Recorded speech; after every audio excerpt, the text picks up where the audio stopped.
Hi. Thanks for coming. Who are you? Hi, thank you for having me. I'm Irini, and I'm a musician. I create music that merges folk with classical music and very ancient theoretical concepts.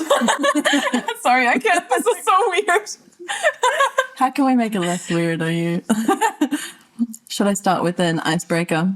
Yeah. Oh, Great. let's do that. Yeah. Okay. So, recently, have you been to any live shows? Yeah. Yeah? What was the most recent?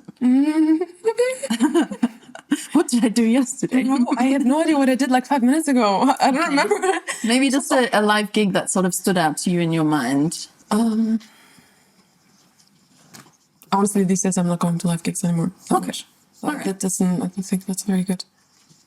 Okay, so for you, if you went to a live performance, actually, let's talk about yours.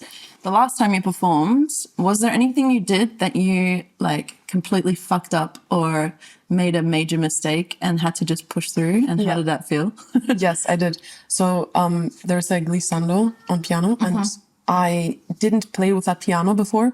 So I didn't realize how the pressure was going to be, and it didn't work the way that I tried it here and at the studio. So when I wanted to do like a nice, it went and silence, and I was like, oh.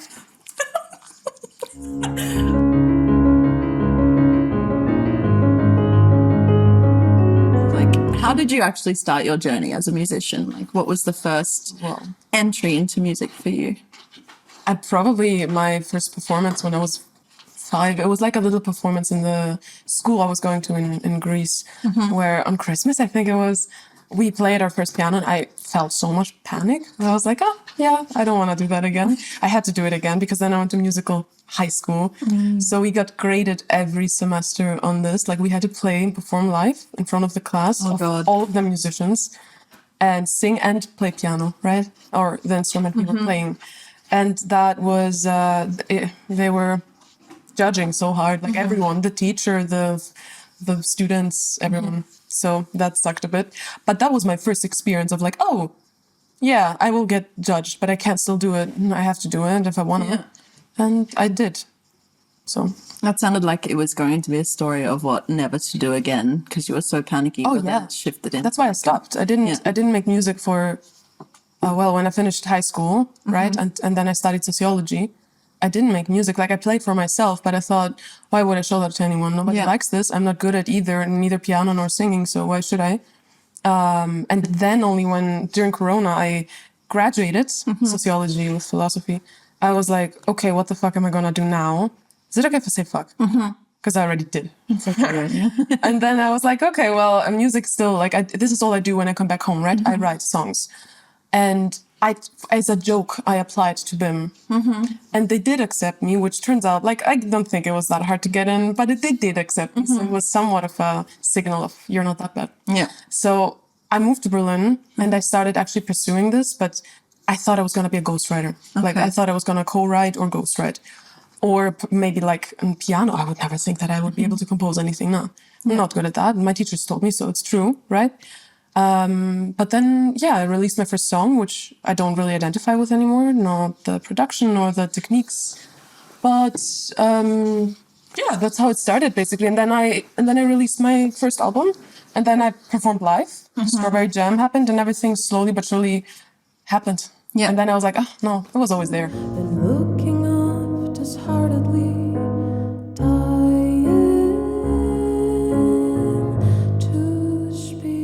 In terms of ghostwriting, so that's when you write music or lyrics for other people, or is it music as well?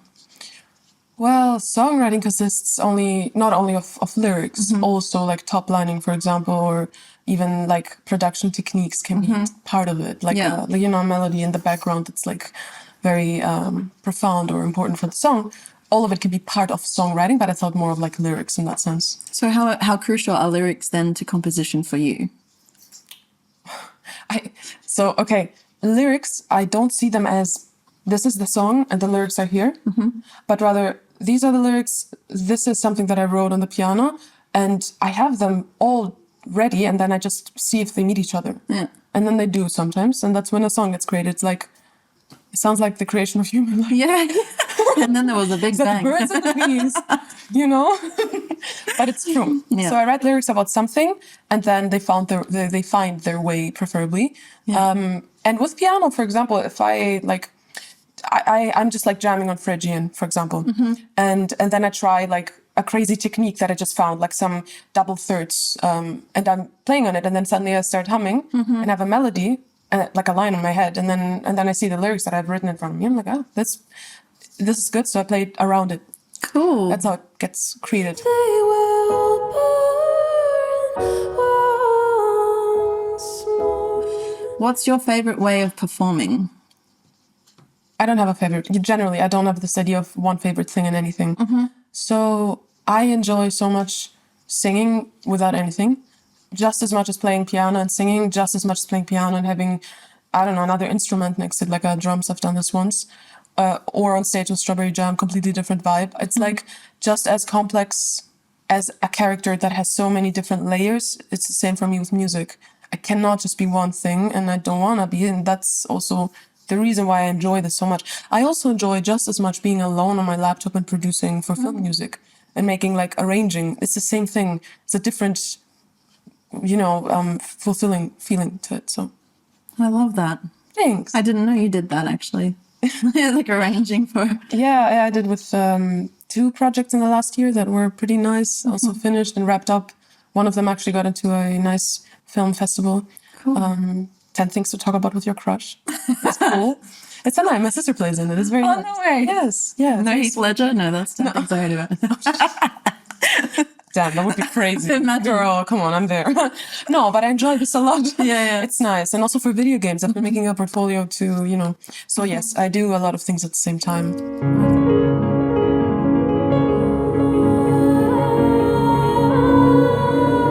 In terms of your process versus where you want to be, what do you think makes a good performer, and what are you aiming towards to kind of get even closer to that?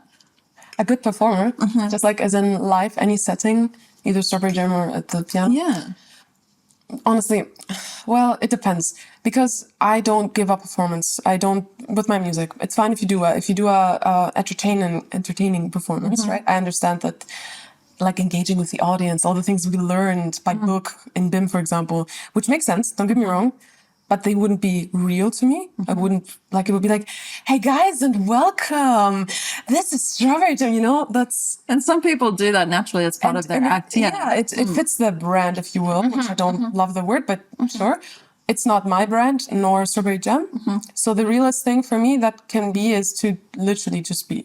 It sounds dumb, and I hate when people say, just be yourself. But it's hard to be. True. It's really hard to be yourself in any kind of industry, but especially the one that expects you to be yourself, but also not too much. And also be it in a way that people like it as well, but also be impressive. So strip it down and just, not the clothes. You can. Yeah, different industry. You can, but yeah. People have done it. And honestly, good for them if Effective. it works and if they feel comfortable. No, but strip down the values of the idea that you have to impress anyone. Yeah, just the layers you were talking about before. Yeah. And you're an ogre at the base of it, Exactly, yes. Yeah. Just being however you feel that you are. There's also this thing that I really don't like is between songs explaining every single bit. And then it's like a song, which is great, about love. And I get that. Great, works. But I guess I got tired of it. I guess I wouldn't want that for myself. Being like, hey, I wrote this song yesterday and it's about this and this and that and that. And it's like, I would rather let the song speak for itself, because else why would I have to explain it if it's good in its own intrinsic value, Yeah. But I guess that's preference. So I can only speak for myself in this, personally. That's why we're here. We're speaking for just you. So I think generally, being more me. Yeah. Being more with, aligning with my character.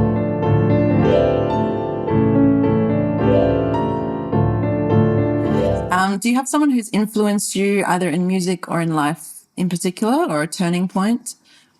Can this be more than one person? Yes. Okay, because I've thought about this a lot. Okay. Right? Because it's just always there. Yeah.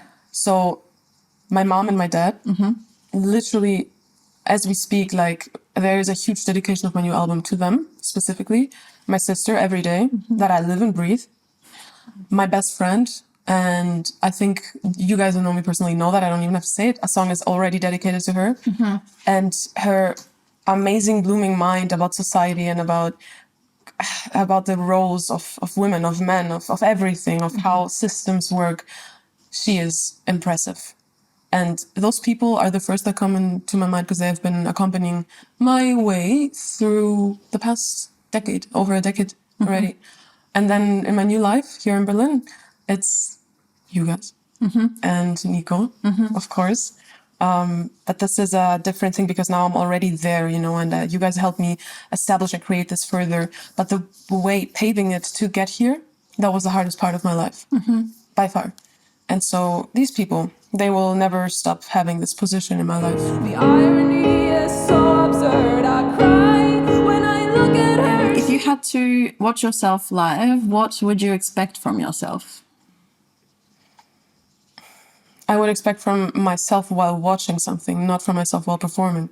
I would expect from me to not judge myself so much and to not judge what I do and mix it up with how I look, how I am, how people might perceive me. You know, the self-looking glass or looking glass self, however people want to put it, is crazy in this position of looking at how people might see you from the audience. So, yeah. That one I would try to avoid as much as I can, but it's tough. And man, the cameras are focusing. So I do hate that. The way I perform, nothing. It's just how we do it. I don't have anything that I would like to change. Yeah. It's just how it is. It's like a growth journey as well from where you start to where you are now. And then who knows?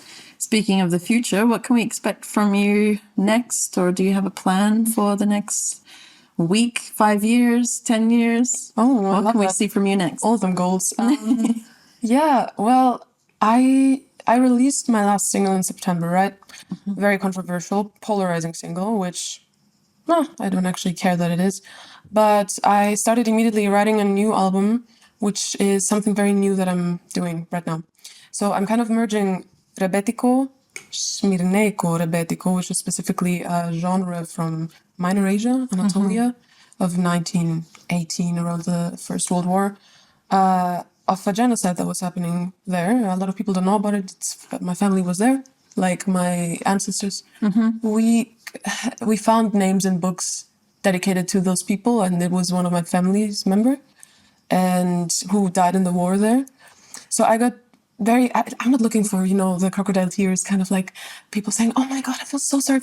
It's more about like I'm fascinated that this happened, and it's always so close. You don't understand how close it is until you see your name, you see your last name there, for example. So I started writing this album. It's a mixture of rebetiko, smirneko rebetiko specifically, mixed with classical romantic piano, as I do.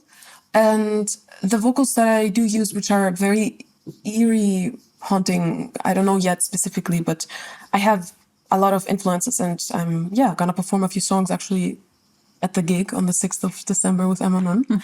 And this is my plan for now, and I'm gonna try and contact some people that might like this, and let's see what happens, because you never know. So that's what's up with that. And then Strawberry Jam, of course, we have a release show, we have a lot of things happening, but since this is not about Strawberry Jam, I'm not gonna blabber too much.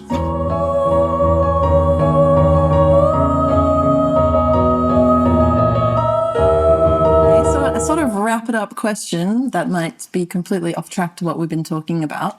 If your music were an item at the grocery store, what would it be? As in to buy? Oh, an item. I thought like as in it was playing, like what? No, if it was an item at the grocery store, grocery specifically. Why did I think of a banana? I don't think it's a banana. Like it's very weird. No. My music isn't like this one thing. Yeah. Now I thought of a tuna. I don't know why. Yeah. Wait. She got the potassium. She does, and protein. That's a horribly good question. Let me just for a second. Zero panic. You handle everything with processed thought and calamity. Banana. Tuna. I mean, that's fine as well. Well, okay. So I have an idea.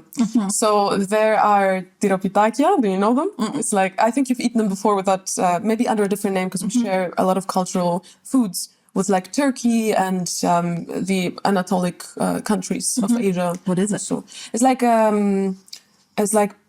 not pastry. It's like this blätterteig. I don't know how you call Ignorant, it. I'm sorry. No, I actually just know the German words, and I'm mixing up Greek, German, and English with you, so I'm really messing with your brain. But it's this pastry that is like filled with cheese or spinach. Quark? No. No. Spinach, feta. No. Yes, and feta too. And so what I'm thinking now, the tiropitakia we have from Thessaloniki, they often put also honey on it. Yeah. Oh, And like it's super nice. It's like sweet. It's also very salty. And it's making me hungry. yes, it's right. It's very good. You can imagine what I'm talking I about. can, yeah. I hope so. So this is this mixture of tastes Yeah. that people can hate. It's like a- polarizing, as I said. Okay. People can like it, people can hate it, and thankfully they can love it. So I guess maybe that, because also it's Greek, but you will find it here in Germany. Yeah. So Just like you. just like me, Yeah, who I keeps always mentioning that I'm Greek, but I live in Germany, which is annoying as hell. But Your identity. Yeah. But hey, It's true. yes. Amazing. Yeah. Cool. I like that note at the end. That's a really nice way to end it up. We're going to go get lunch now. Yes. Thank you so much for joining us today. That was Thank you cool. for having me. I'm excited. Me too. Not anymore.